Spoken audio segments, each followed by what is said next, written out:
Eh bien, ce matin, encore une fois, je vous souhaite la bienvenue. Et si vous voulez bien, nous allons tourner ensemble dans Habakkuk. Habakkuk. Dans Habakkuk. On vient juste de finir les 7 lettres aux 7 églises.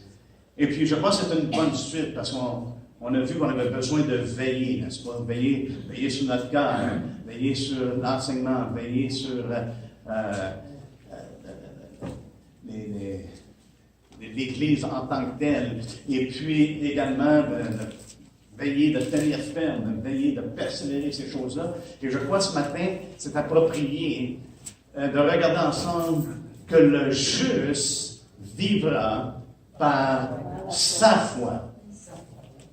Et on voit ici, c'est vraiment particulier. Hein? Parce que dans Habakkuk, c'est ce qu'il dit. Le juste vivra par sa foi. Et en regardant ce qu'on a vu dans l'Apocalypse, on voit la nécessité, justement, de vivre par la foi. Mais c'est quelque chose qui est personnel. Ce qui est intéressant avec Habakkuk, c'est le contexte dans lequel le Seigneur lui fait part, justement, de cette révélation-là. Que nous, maintenant, dans le Nouveau Testament, on adhère, on connaît vraiment, justement, cette révélation-là, cette parole-là, le juste vivra par la foi. Mais dans le temps de Habakkuk, c'était un temps de crise. C'était un prophète qui était contemporain avec Jérémie, Ézéchiel, Daniel. On ne connaît pas grand-chose à propos d'Habakkuk, mais une chose qu'on sait, c'est qu'il devait être un prophète qui était respecté parce qu'il n'avait pas eu besoin d'introduction. Mais le Seigneur lui montre de quoi dans le temps de crise. Dans ce temps de crise-là. Et le prophète lui-même était dans un état de perplexité et de confusion même, dans le temps dans lequel ils étaient. Hein?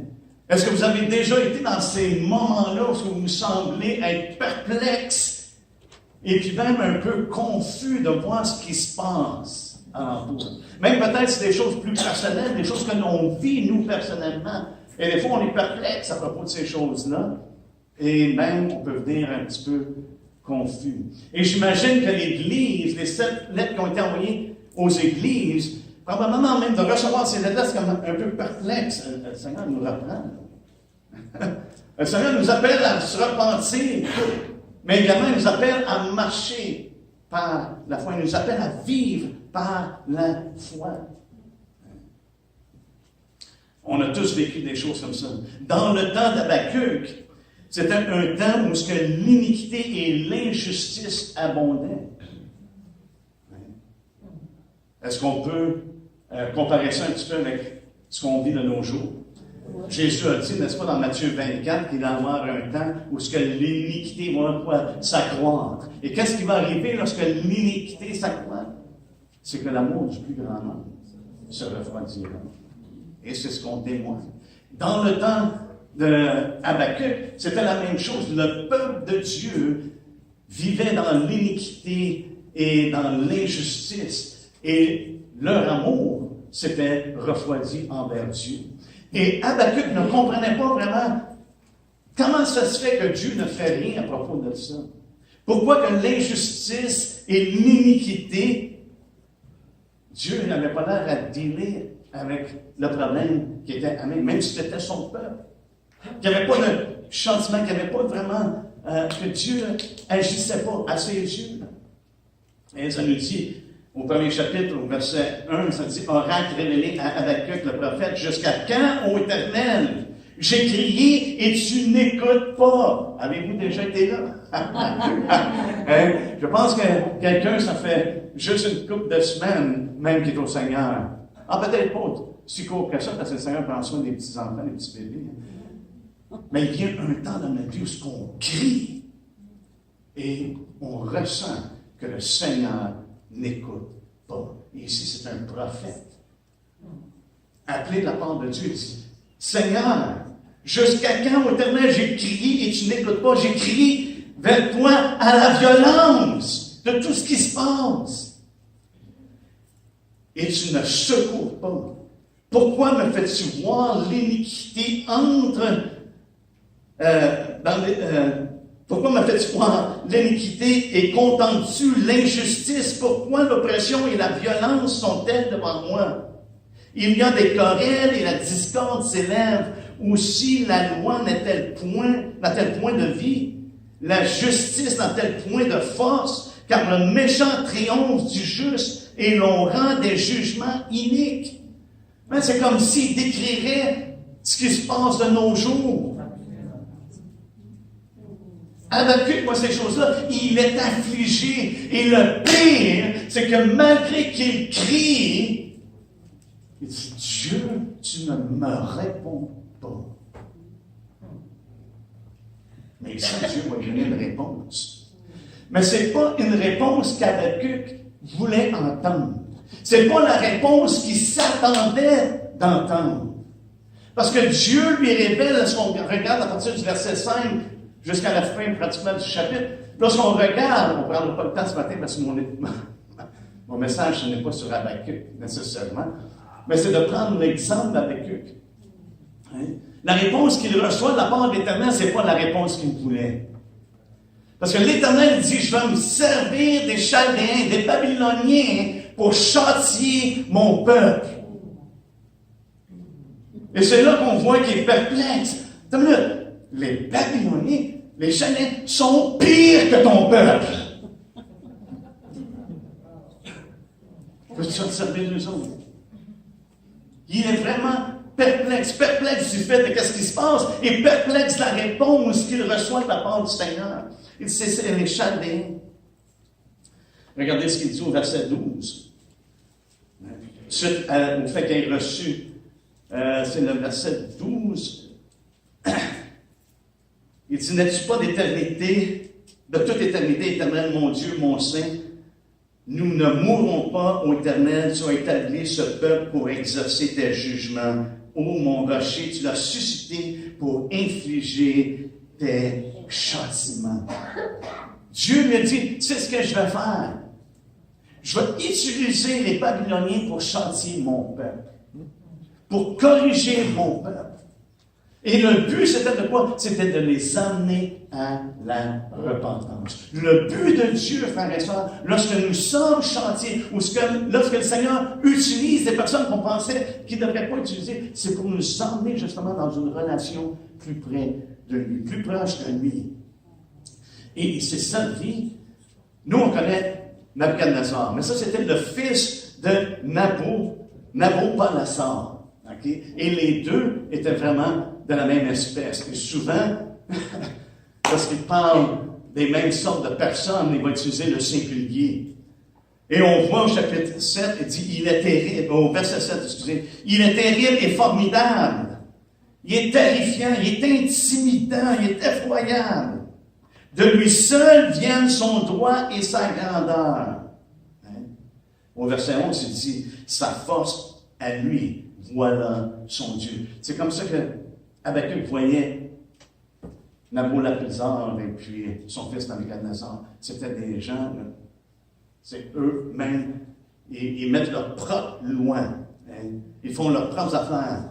Au chapitre 2, au verset 4, au début du verset 4, ça nous dit qu'il est enflé d'orgueil. Enflé d'orgueil et qui n'est pas droit devant Dieu. Et c'était le cas, justement, de ces hommes-là, des Chaldéens.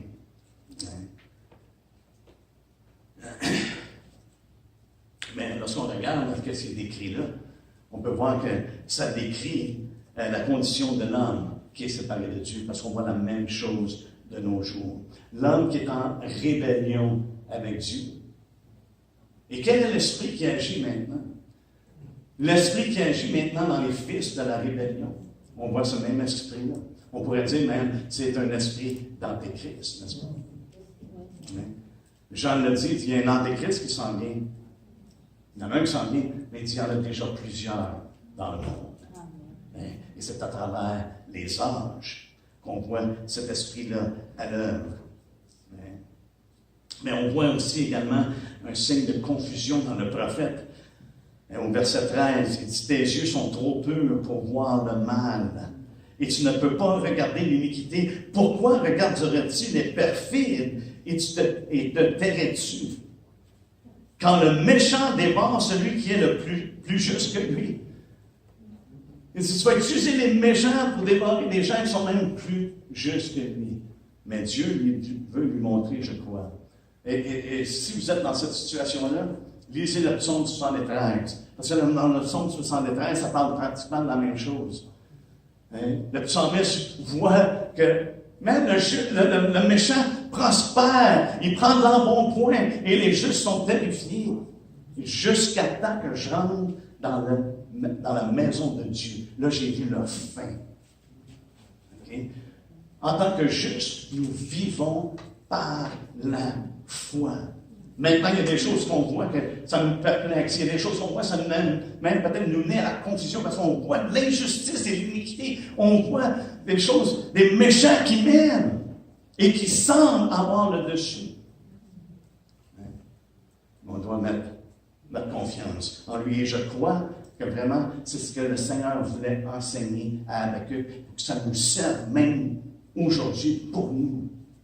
Et le message ou l'enseignement que le Seigneur donne à Habacuc, que c'était le temps de s'appuyer sur lui. Malgré tout ce qui peut se passer alentour, que le Seigneur voulait l'emmener à s'appuyer sur lui complètement. De mettre de côté nos doutes, de mettre de côté notre perplexité, de mettre de côté notre confusion et de vraiment de regarder à lui. Parce que Dieu affirme sa justice, justement, à Habacuc. Au chapitre 2, au verset 1, ça dit « J'étais à mon poste ». C'est Habacuc, parce qu'il avait demandé une question, Dieu lui répond. Ouf, ça nous trouble. Et au chapitre 2, ça nous dit « J'étais à mon poste et je me tenais sur la tour, je veillais pour voir ce que l'Éternel me dirait et ce que je répliquerais après ma plainte. L'Éternel m'adressa la parole et il dit, écris la prophétie, grave-la sur des tables afin qu'on la lise couramment. Car c'est une prophétie dont le temps est déjà fixé et elle marche vers son terme et elle ne mentira pas si elle tarde attendant, car elle s'accomplira, comment? Certainement. Et je crois que c'est pour ça que le Seigneur voulait lui montrer qu'il avait besoin de s'appuyer sur lui. Et c'était un temps d'entendre. On a entendu ça ce matin, n'est-ce pas? Est-ce qu'on a des oreilles pour entendre? On ne veut pas simplement entendre la parole, par contre. On veut la mettre en pratique. Et c'est pour ça que je crois que le Seigneur dit à Habacuc, entends et attends. C'est ça l'obéissance. Pourquoi? Parce qu'il dit, la prophétie que je te dis, elle va certainement s'accomplir. Mais il va falloir t'attendre. On était bien dans cette période-là, dans nos vies personnelles. On connaît ce que le Seigneur nous dit, mais on était bien dans une période non seulement d'entendre, mais d'attendre. D'attendre le secours de Dieu. Alléluia. Et je crois à la lumière de ce qu'on a vu avec les églises, les 7 églises. Frères et sœurs, on a besoin d'entendre ce que l'Esprit dit aux églises, n'est-ce pas? Mais on a besoin également d'attendre le secours de l'Éternel. Parce que les temps vont venir, ça ne sera pas plus facile que ce n'est maintenant, et ça ne sera pas plus facile que ce n'était dans le passé. L'Église a été persécutée, l'Église a été malmenée, il y a des choses que l'Église ne comprenait pas, mais elle s'est attachée à Jésus-Christ. Elle s'est attachée à Dieu. Et je crois que Dieu affirme ici sa justice. Dans ce passage-là, lorsqu'il dit « le juste vivra par sa foi ». Dieu établit sa justice. Il dit « la justice va venir ». Mais entre-temps, le juste vivra par sa foi. Et nous reconnaissons que la justice dont il parle, c'est la justice que Paul fait mention qui s'obtient par la foi. Tout comme Phiné a reçu, ça a été imputé à justice lorsqu'il a percé l'homme et la femme qui sont rentrés dans le camp devant Moïse et tout le peuple. Et puis Phidé est allé dans leur tente et les a dit, ça a été imputé à justice. Abraham a également reçu cette imputation-là dans Romains 4.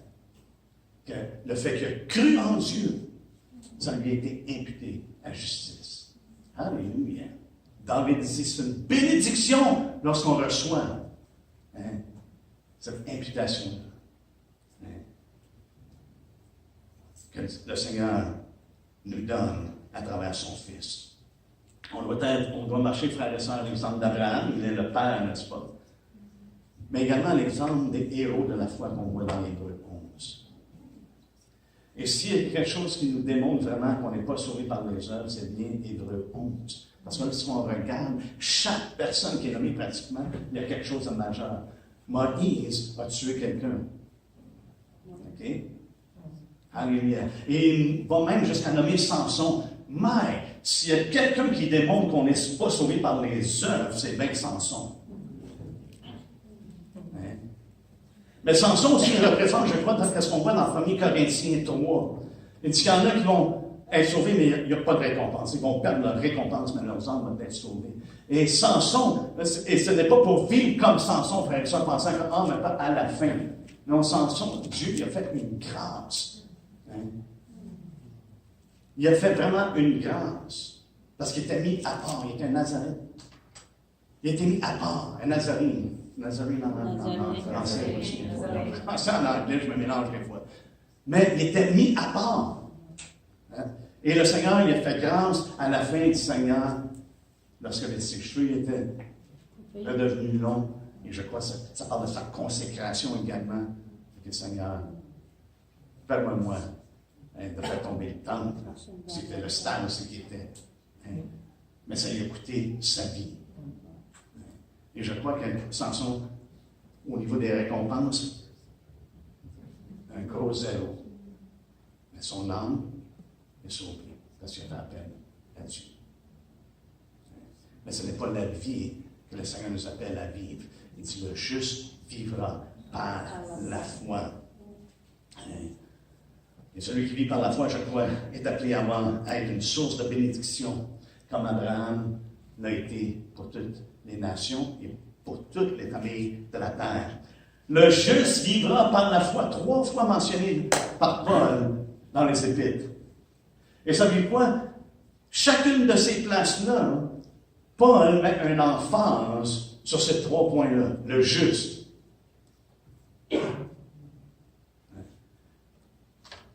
Vivra. Et la foi. Si on peut juste bien rapidement aller voir ces 3 exemples-là, qui utilisent justement ce terme-là, le juste. Dans Romains 1, si vous n'avez pas le temps d'y tourner, je vais juste le lire. Dans Romains 1, verset 16, ça dit, car je n'ai point honte de l'Évangile, c'est la puissance de Dieu pour le salut de quiconque croit, du juif premièrement, puis du grec. Parce qu'en lui est révélée la justice de Dieu par la foi et pour la foi, selon qu'il est écrit. Qu'est-ce qui est écrit? Le juste vivra par la foi. Et ici, on voit qu'il met l'emphase sur le juste. Le juste qui est justifié par la foi. Mais c'est le juste. Il met cette emphase-là. L'Évangile révèle, point, la justice de Dieu. Donc, le juste vivra par la foi. Parce que c'est la justice de Dieu qui est obtenue par la foi. Mais il met cette emphase-là sur ça. Dans Galates.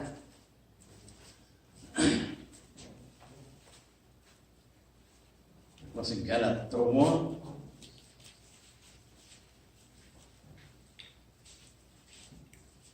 C'est ça. Au verset 11. Et que nul ne soit justifié devant Dieu par la loi, cela est évident. Puisqu'il est dit, le juste vivra par la foi. Voyez-vous ici, il compare les œuvres de la loi versus quoi? La foi. Fait que l'emphase est sur la foi. Le juste vivra par la foi. On n'est pas justifié par nos œuvres. On est justifié par la foi en Jésus-Christ. C'est ce qui fait en sorte qu'on a l'assurance de recevoir ce que Dieu promet. Ce n'est pas par nos œuvres. Et après ça, dans Hébreu 10, il met l'emphase sur la vie. Dans Hébreu 10, un passage qu'on connaît quand même bien, ça nous dit au verset 38, « Et mon juste vivra par la foi. Mais s'il se retire, ça fait que s'il ne vit plus par la foi, s'il se retire, mon âme ne prend pas plaisir en lui. Nous ne sommes pas de ceux qui, se retirent pour se perdre, mais de ceux qui ont la foi pour sauver leur âme. » Autrement dit, ceux qui vivent par la foi. Fait qu'on voit qu'il y a une emphase. Lorsque Paul utilise ce terme-là, 3 fois, il met une emphase sur la justice de Dieu qui est obtenue par la foi. Il met une emphase sur la foi parce qu'on n'est pas justifié par les œuvres. Ce n'est pas nos œuvres, mais c'est par la foi. Et il met une emphase sur la vie parce qu'on doit vivre. La foi nous mène à vivre. C'est pratiquement ce que Jean dit. Il dit, montre-moi ta foi sans les œuvres, et je vais te montrer ma foi par les œuvres. Pratiquement, c'est le même langage. On doit vivre. Et je crois que c'est ce que Dieu voulait montrer à Habakkuk. De vraiment mettre sa confiance dans le Seigneur. D'entendre et d'attendre avec certitude. Parce que ce que Dieu a promis, il va l'accomplir. Amen. Et dans le temps à venir, toute injustice va être punie. Toute injustice va être adressée. Toute injustice. Et ce qu'on voit à partir du verset 5 du deuxième chapitre, c'est ce que Dieu fait part à Habakkuk. Vous savez quoi? C'est arrivé, n'est-ce pas? On voit ça dans Daniel 5. Qu'est-ce qui est arrivé dans Daniel 5 avec Belzabar? Excusez, le nom, c'est Belshazzar, excusez. Babylone a été renversée par les Mèdes et les Perses. Les Perses, merci. Je ne sais pas si c'est parce que je n'ai trop parlé en anglais que mon beau-frère, mais les termes me viennent en anglais. Alléluia. Mais une autre chose que le Seigneur, je crois, montre à Habakkuk et qu'il doit entendre et attendre, c'est que la connaissance de la gloire de Dieu allait remplir toute la terre. Amen. Et comme le fond de la mer est rempli par les eaux, n'est-ce pas? Par les eaux qui la couvrent. Ça, c'est au chapitre 2, verset 14. Autrement dit, le Seigneur dit, la parole va s'accomplir, si elle tarde, attendant. Et c'est pour ça qu'il lui dit, écris, grave, et la lire. Écris la parole prophétique. C'est ce qu'il dit au verset 3. Écris la parole prophétique, la vision, la révélation qui lui a été donnée. Mais qu'est-ce que Jean nous a dit? Il dit, ces choses-là ont été écrites afin que vous croyiez en Jésus-Christ. Et qu'en croyant, croyez que Jésus est le Christ, et qu'en croyant, vous ayez la vie éternelle, ou que vous ayez la vie en lui. C'est ce qu'il dit, ces choses-là ont été écrites. Donc, ce qui est écrit est extrêmement important. Et Habakkuk avait besoin de retenir ça. Écrit la vision. Et qu'est-ce que la vision, la parole prophétique, lui avait enseigné, lui disait, c'est qu'il allait avoir discipline du peuple, qu'il allait avoir la chute également de Babylone et la restauration de Juda. C'est ce que la prophétie communiquait. Et nous, qu'est-ce qu'on a? On a la première venue, frères et sœurs, parce que le péché, Dieu a dealé avec le péché. Christ est mort à la croix. Et nous avons également la promesse de son retour. Et éventuellement, le jugement. Le jugement des méchants. Le jugement des nations. On voit la même chose qui se passe avec nous. Il dit, grave-la sur des tables. Dans Deutéronome 27.8, ça nous dit de l'écrire bien nettement. Il faut qu'elle soit lisible.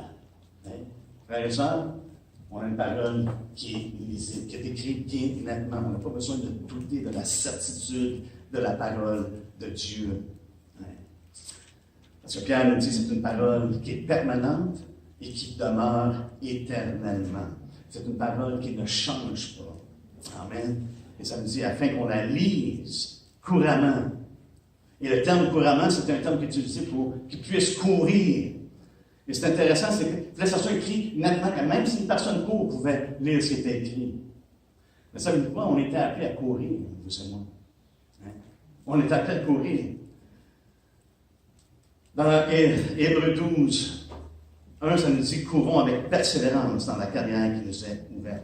On doit courir, frères et sœurs, avec la parole de Dieu. Et ce passage-là suit tout de suite après les héros de la foi, on pourrait dire. C'est la parole de nous encourager, de courir. Parce qu'on est environné d'une si grande nuée de témoins. Mais on voit qu'il y a un principe, je crois, un principe de base qui est important pour nous de retenir. Paul met l'emphase sur ces choses-là.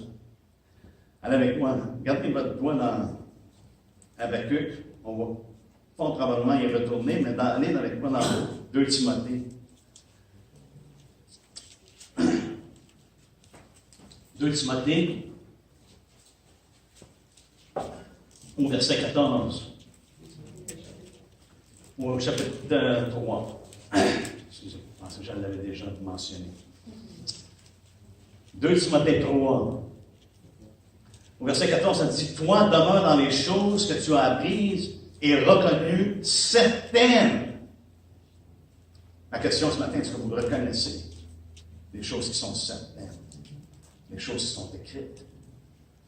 Tu as reconnu comme certaines, sachant de qui tu les as apprises. Dès ton enfance, tu connais les saintes lettres qui peuvent te rendre sage à salut par la foi en Jésus-Christ. Toute écriture est inspirée de Dieu et utile pour enseigner, pour convaincre, pour corriger, pour instruire dans quoi? Dans la justice.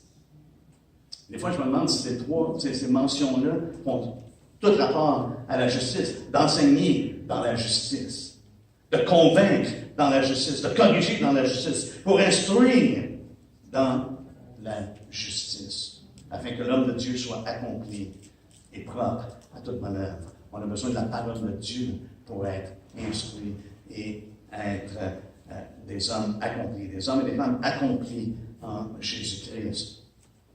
C'est un principe de base. Et Pierre nous dit la même chose, il dit de tenir d'autant plus certaine la parole prophétique dans 2 Pierre 1, 19.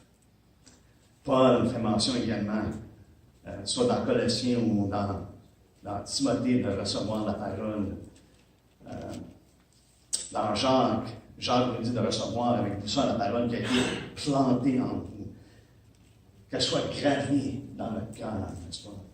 J'ai caché la parole de Dieu afin de ne pas pécher contre lui. Mais dans Colossiens 3,16, Paul encourage les gens que la parole de Christ habite dans vos cœurs abondamment.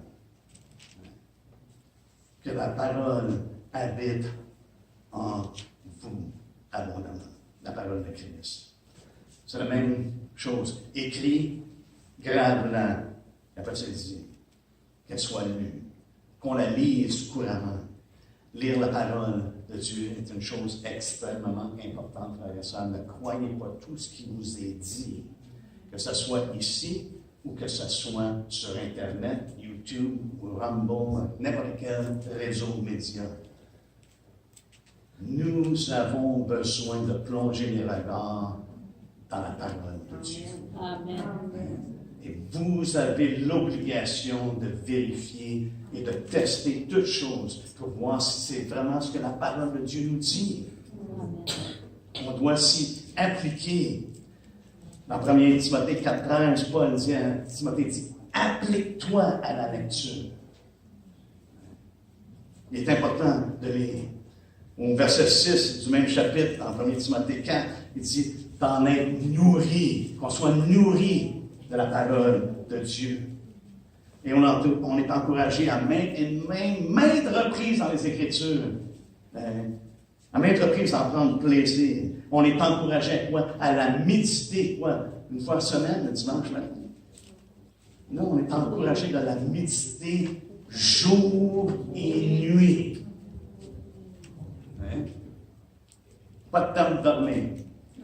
Non, ça veut dire que même dans notre sommeil, que nos réflexions peuvent être sur lui. Hein? Au lieu du Sunday. Alléluia. Parce que pourquoi Paul nous dit que la foi vient de ce qu'on entend. Et ce qu'on entend vient de quoi? La parole de Christ.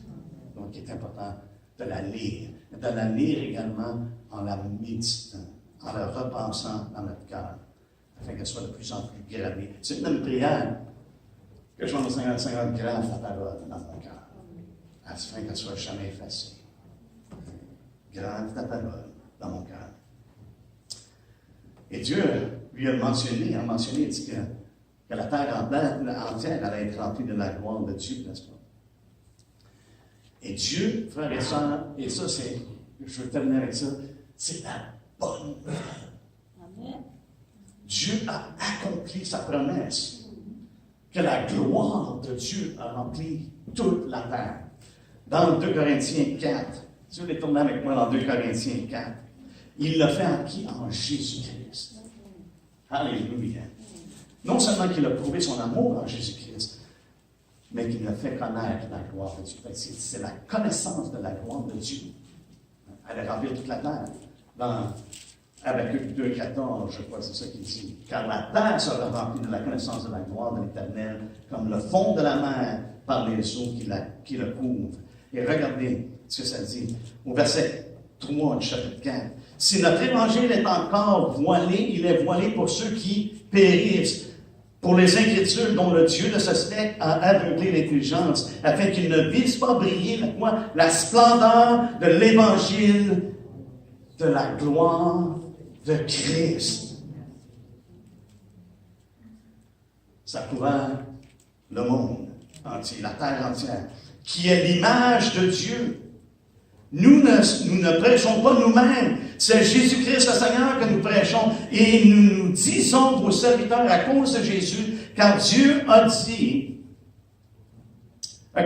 qui a dit, la lumière brillera du sein des ténèbres a fait briller la lumière dans nos cœurs pour faire quoi? Resplendir la connaissance de la gloire de Dieu sur la face de Christ. Et Christ nous appelle à aller dans le monde entier de quoi?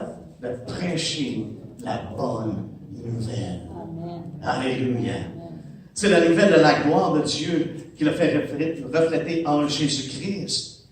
Il dit de la prêcher à toute la création.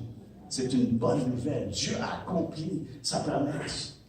Il a révélé son amour et sa miséricorde pour les hommes comme Frère a lu ce matin dans le psaume 145, un de mes psaumes préférés. Parce qu'on voit l'immensité de la bonté de Dieu. Lorsqu'on était encore pécheurs, Christ est mort pour nous. Est-ce que ça enregistre dans notre pensée, dans notre cœur? Christ est mort pour nous pendant qu'on ne méritait absolument rien, sinon la perte de nos âmes. Pour moi, ça c'est une montée, frères et sœurs. Et c'est vraiment la révélation de la connaissance de la gloire de Christ, ou de la gloire de Dieu sur la face de Christ. Alléluia. Et Jésus a dit, cette bonne nouvelle du royaume sera prêchée dans le monde entier pour servir de témoignage. Ça sert de témoignage de la gloire de Dieu qui est révélée sur la face de Jésus-Christ. Et c'est l'accomplissement de ce que Dieu a dit à Habakkuk pour qu'il soit encouragé, pour qu'il continue de regarder à Dieu, de s'appuyer sur lui malgré tout ce qu'il pouvait voir alentour de lui. Parce qu'on sait que l'Évangile révèle justement la justice de Dieu. Et dans Romains 5, c'est intéressant que Paul dit la justification qui donne la vie. Le juste vivra par la foi. Ce n'est pas le juste aura connaissance par la foi. C'est le juste vivra par la foi. Une foi qui n'affecte pas la vie, frères et sœurs, ce n'est pas la foi qui vient de Dieu. Ce n'est pas la foi qui vient de la parole de Dieu.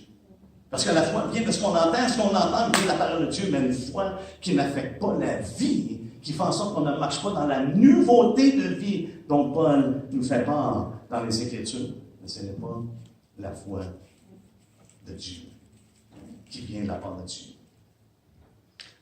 Alléluia. On sait qu'il y a un jugement qui s'en vient, n'est-ce pas? Amen. Et ça veut dire quoi? L'homme ne sera pas condamné à cause de ses œuvres. Hein? Non. L'homme est condamné à cause de son incrédulité. Il va être jugé selon ses œuvres. Mais la condamnation qu'il reçoit, c'est à cause de son incrédulité.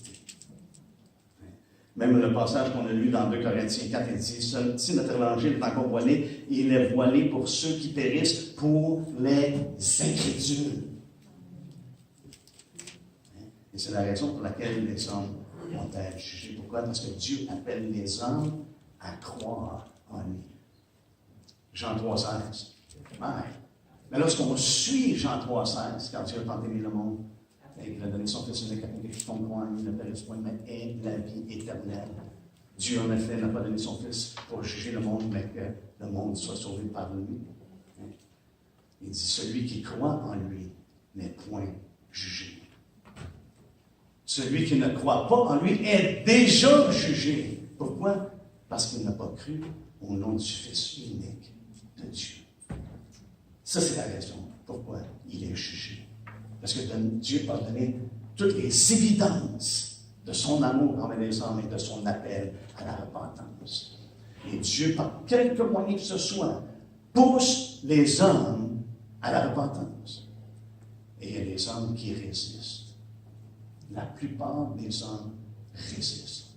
Parce qu'il ne manque pas de témoignage de la connaissance de la gloire de Dieu sur le visage de Christ. Et c'est pour ça qu'on est appelé à prêcher l'Évangile. On est appelé à prêcher la bonne nouvelle. Alléluia. Au jugement, ce qui va être déterminé au jugement, c'est la rétribution. Autant la rétribution pour le juste. Nous, on est jugés, non pas par nos œuvres, mais par la foi. Hein? On va passer devant le tribunal de Christ, hein? Mais pas pour la condamnation. Mais dans Apocalypse 20, lorsque les livres ici, les livres sont ouverts et les hommes ont été jugés par leurs œuvres. Mais il y avait un autre livre. Alléluia. Parce que notre nom est écrit dans le livre. Amen. Notre nom est écrit là par la foi, frères et sœurs. Alléluia. On est conscient qu'il y a un jugement né. Dans les Écritures, il n'y a rien de caché, n'est-ce pas? Il n'y a rien de caché qui n'a pas été révélé. Parce que ça nous révèle qu'il y a eu un jugement. Puis le jugement, ça veut dire quoi? Il va commencer par la maison de Dieu. Qu'est-ce qui va arriver? Ça va définir également ceux qui... le jugement des incrédules en même temps, qui sont malheureusement au sein de l'Assemblée. Ça nous dit dans 1 Pierre 4, car c'est le moment où le jugement va commencer par la maison de Dieu. Or, si ce n'est par nous qu'il commence, quelle sera la fin de ceux qui n'obéissent pas à l'Évangile de Dieu? Et là, il parle de le jugement dans la maison de Dieu. Ça commence par nous, mais qu'est-ce que ça va être pour ceux qui n'obéissent pas à l'Évangile de Dieu? Et si le juste se sauve avec peine, que deviendra l'impie et le pécheur? Si le juste se sauve avec peine, savez-vous ce qui me vient à l'esprit? Je ne sais pas ce qui vous vient à l'esprit lorsque je lis ça. Mais moi, ce que j'entends, c'est celui qui persévérera jusqu'à la fin sera sauvé. C'est ce que j'entends. Si le juste se sauve avec peine, les choses peuvent être extrêmement difficiles. Mais le Seigneur nous incite à persévérer. À persévérer. Alléluia. Si vous êtes correct avec ça, j'aimerais finir. Je vais prendre quelques instants de plus.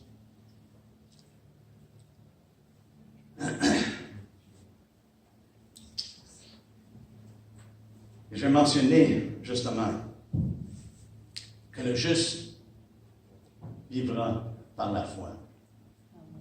Et je veux mentionner que cette vie-là se manifeste, frères et sœurs, dans notre marche. C'est comme ça, comme vraiment, est-ce qu'une personne vit, ça se voit dans sa marche. C'est de vivre, ce n'est pas d'avoir une connaissance dans notre tête de certains dogmes ou doctrines. C'est vraiment, ça vient toucher la vie d'une personne. Et la vie d'une personne est démontrée de la façon qu'elle marche. Comment est-ce qu'elle marche? C'est pour ça que Paul pouvait dire quoi? Nous marchons par la foi et non par la vue. Nous marchons par la foi. Et Paul est celui qui a dit à 3 reprises, le juste vivra par sa foi. Et ça se définit dans une vie qui marche par la foi. Et ça, c'est quelque chose qui est reconnaissable. C'est pour ça qu'il y a des fois, il y a des besoins de juger. Jésus dit, si ton frère pêche, tu vas à lui. Si tu n'écoutes pas, tu prends quelqu'un d'autre avec lui. S'il n'écoute pas, tu l'amènes à l'église. Pourquoi? Parce que tu vois que sa marche ne marche pas sa vie ou ne marche pas sa confession de foi. Fait qu'il ne vit pas selon la foi.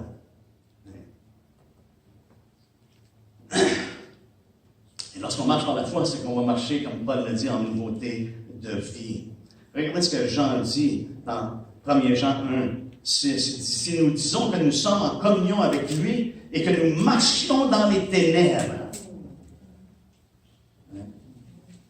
Là, ici, il associe vraiment de vivre.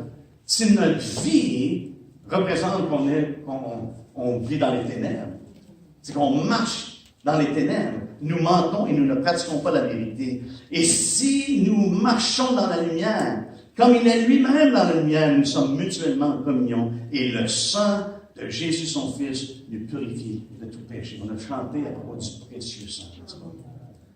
Mais lorsqu'on marche dans la lumière, frères et sœurs, on n'a pas de problème d'entrer en communion les uns avec les autres. Pourquoi? Parce qu'on marche dans la lumière. Notre vie, vraiment, représente la justice qu'on a reçue de la part de Dieu et notre foi en lui. Alléluia. Comme il dit un petit peu plus loin dans 1 Jean 2, 6, il dit celui qui dit qu'il demeure en lui doit marcher aussi comme il a marché lui-même. Parce qu'on ne marche pas par la vue, mais on marche par la foi.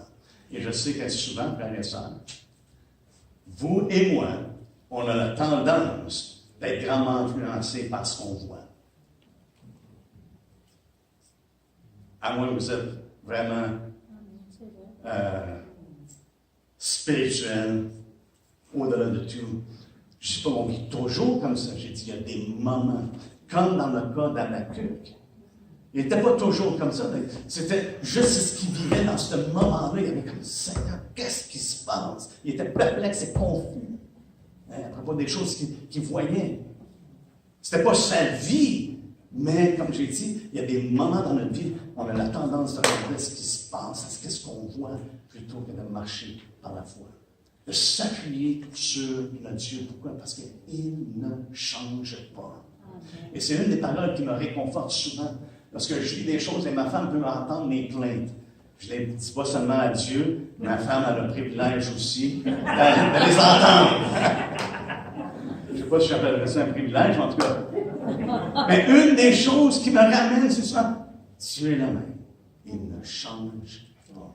Alléluia. Et on doit continuer de s'appuyer sur lui. Le chant qu'on chante, je m'appuie sur toi. Je m'appuie sur toi. C'est une réalité qu'on doit vivre de jour en jour. Et c'est pour ça que je crois que Dieu, malgré qu'Habakkuk était troublé par ce qu'il voyait, Dieu lui révèle, le juste vivra par sa foi. Et j'aime la façon dont c'est écrit dans Habakkuk. Pourquoi? Parce que ça parle d'une communion. Le juste vivra par sa foi. Ce n'est pas la foi de son père, sa mère, son frère, son beau-frère, sa belle-sœur. C'est par sa foi. C'est une relation avec Dieu, une relation personnelle. Et le contexte qui est intéressant, si on va aller ensemble dans 2 Corinthiens, le contexte de qu'est-ce qu'il dit que nous marchons par la foi et non par la vue. 2 Corinthiens, au chapitre 5, ça nous dit au verset 7, « Car nous marchons par la foi et non par la vue. » Le contexte général de cette parole-là qu'il donne, ça nous dit c'est quoi? C'est l'affliction. Est-ce qu'il y en a ici qu'on maîtrise l'affliction, on maîtrise les troubles, on maîtrise tout ce qui se passe dans la vie et les choses qu'on passe à travers? Mais c'est pour ça que Paul dit, nous marchons par la foi et non par la vue. Parce que les choses n'étaient pas plaisantes de ce qu'il vivait. Et regardez ce que ça dit, juste un petit peu plus haut. Au chapitre 4, verset 16, il dit, c'est pourquoi nous ne perdons pas courage, et même si notre âme extérieure se détruit, notre âme intérieure se renouvelle de jour en jour, car nos légères afflictions, c'est dans ce contexte-là qu'il dit, nous marchons par la foi et non par la vue. Car nos légères afflictions du moment présent produisent pour nous, au-delà de toute mesure, un poids éternel de gloire. Et on le voit dans la face de Jésus-Christ, frères et sœurs, tout ce qu'il nous a dit, de ce qui est à venir. On doit garder les yeux sur lui. Un poids éternel de gloire, parce que nous regardons non point aux choses visibles, non pas aux choses qu'on voit, mais à celles qui sont invisibles, car les choses visibles sont passagères et les invisibles sont éternelles. Nous marchons par la foi et non par la vue, mais soyons comme Moïse, qui a vu celui, il a agi comme voyant celui qui est invisible. Vous et moi, par la foi en Jésus-Christ, on voit celui qui est invisible. Comment? Comme ça nous dit dans le passage qu'on a lu, qui a fait resplendir dans nos cœurs la connaissance de la gloire de Dieu sur la face de Jésus-Christ. Il est l'image du Dieu invisible. Lorsqu'on regarde dans la face de Christ, on voit le Dieu qui est invisible. Oh, vous êtes tranquille. Alléluia. Mais c'est des légères afflictions. Au verset 2 du chapitre 5, il dit, nous gémissons. On soupire, on murmure, on se plaint, des fois on grogne. Avez-vous déjà grogné? Oh oui. Ça ne prend pas grand-chose des fois pour grogner. Quand les choses ne vont pas de la façon qu'on pense qu'il devrait aller. Lorsqu'on regarde à ce qu'on voit, souvent, ça peut nous porter à grogner, à gémir. Au verset 8, il dit, nous gémissons accablés. Il y a un fardeau, il y a des choses. C'est intéressant, je pensais quasiment que. J'ai dit, je n'ai pas mentionné qu'est-ce que j'allais prêcher ce matin. Et il disait, est-ce qu'il y a des gens qui ont des soucis? Est-ce qu'il y a des gens qui ont des fardeaux? Des fois, on emporte des fardeaux. Mais celles qu'on a besoin de les déposer au pied de Christ. Frères et sœurs, je vous encourage. Je sais, ça fait une 3e fois que je dis, en terminant, d'être toujours plein de confiance. Toujours plein de confiance. Dans Romains 8. Romains 8. Toujours plein de confiance.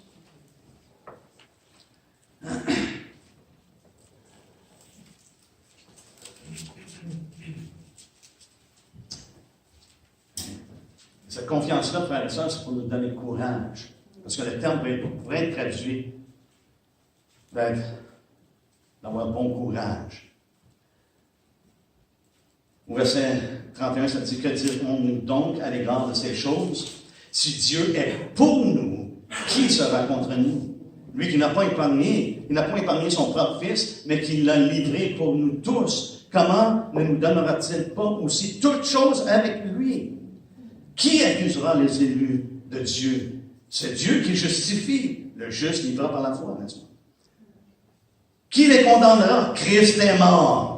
Bien plus, il est ressuscité, il est à la droite de Dieu et il intercède pour nous. Qui nous séparera de l'amour de Christ? Serait-ce la tribulation, ou l'angoisse, ou la persécution, ou la faim, ou la nudité, ou le péril, ou l'épée?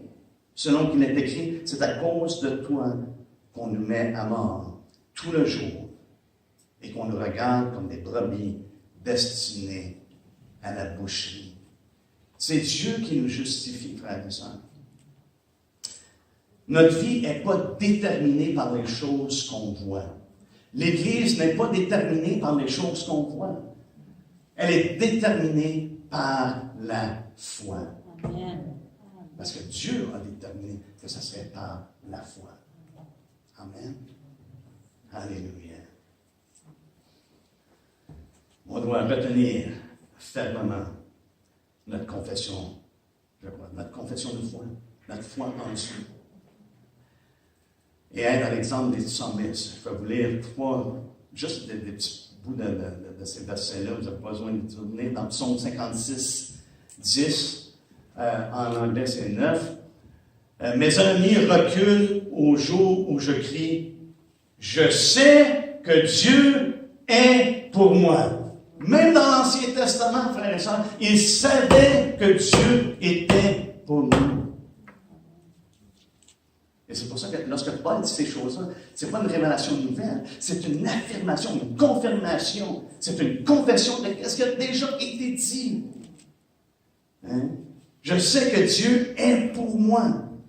Au chapitre 57, 2, ça dit, je crie au Dieu très haut, au Dieu qui agit en ma faveur. Alléluia. Et dans au psaume 55, 22, ça dit, remets ton sort à l'Éternel et il te soutiendra. Il ne laissera jamais chanceler le juste. Et le juste, c'est qui? C'est celui qui vit par la foi. Dis jamais, je vais le laisser chanceler. Alléluia. On doit s'attacher à lui. Celui qui vit, par la foi, c'est celui qui marche par la foi également. On doit voir, comme j'ai mentionné, la réalité de l'invisible, à l'exemple de Moïse. Dans Hébreux 11, 27, ça nous dit, c'est par la foi qu'il quitta l'Égypte sans être effrayé de la colère du roi. Est-ce qu'on pourrait dire que c'était intimidant? Est-ce qu'on pourrait dire que ce n'était pas un temps facile pour Moïse? Définitivement. Car il se montra ferme comme voyant celui qui est invisible. Et j'ai mentionné, on voit Jésus, qui est l'image du Dieu invisible.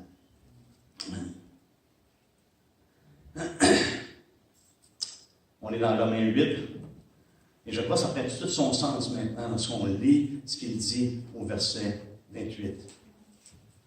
Malgré tout ce qu'on voit dans le visible, nous demeurons confiants. Nous savons du reste que toutes choses concourent au bien de ceux qui aiment Dieu, de ceux qui sont appelés selon son dessein. Là, ça fait du sens. Lorsqu'on s'attache à lui, on s'appuie sur lui. Même si je ne comprends pas, même si je suis dans la confusion, que je suis perplexe de toutes ces choses-là, frères et sœurs, ça veut dire quoi? Maintenant, je sais que Dieu agit en ma faveur. Je sais que Dieu est pour moi.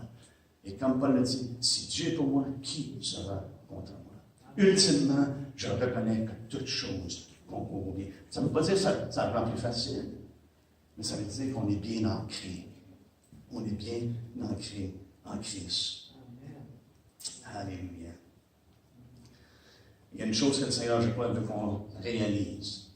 Et on va le voir à la fin du chapitre 8, au verset 37 de Romains. On va terminer avec ça. On réalise l'inséparable amour de Christ et la victoire que nous avons dans toutes choses. La victoire, frère et sœur, elle est déjà assurée. Et Jean nous dit, c'est quoi notre victoire? C'est notre foi. C'est notre foi en lui.